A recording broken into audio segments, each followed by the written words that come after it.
Donc maintenant qu'on a vu la technique sur ergomètre, on va voir la technique sur l'eau. Donc super important, on a deux positions très importantes de notre pelle quand on est sur l'eau. Donc la pelle, quand elle est à plat, le logo du club est vers le ciel. Donc c'est la position principale qu'on va utiliser, surtout quand on va aller déposer nos rames sur l'eau afin de rester en équilibre. Et la deuxième position, c'est la pelle au carré. Donc le logo du club est devenu vers l'avant. On a fait un quart de tour avec les mains vers l'avant. Et ça, c'est la position quand on va donner notre coup de rame. Donc en ce moment, si Camélie, notre monitrice, s'en va vers l'attaque, elle va aller à l'attaque avec la pelle à plat, la mettre au carré et donner son coup de rame tranquillement. Et rendu à la fin du coup, on remet les rames à plat.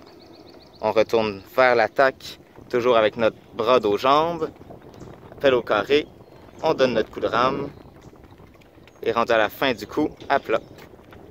Bras, dos, jambes, pelle au carré, on rame, jambes, dos, bras, fin du coup, pelle à plat.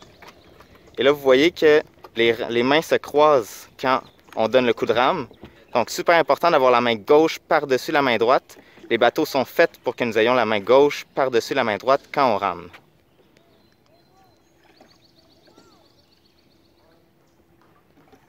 Donc, pour ce qui est de la prise de main en aviron, super important, on ne veut pas trop serrer nos rames, ce qui nous empêcherait la dame de nage de bien faire son travail.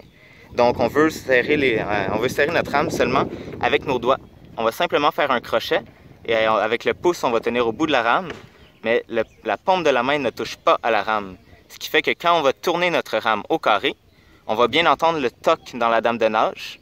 Donc, à chaque fois qu'on tourne, on entend un toc. Ça veut dire que notre rame est placée au bon endroit.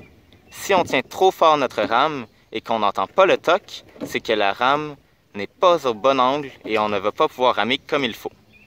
Donc, on tient avec les mains relâchées, seulement avec les doigts, et on va entendre le toc de notre dame de nage.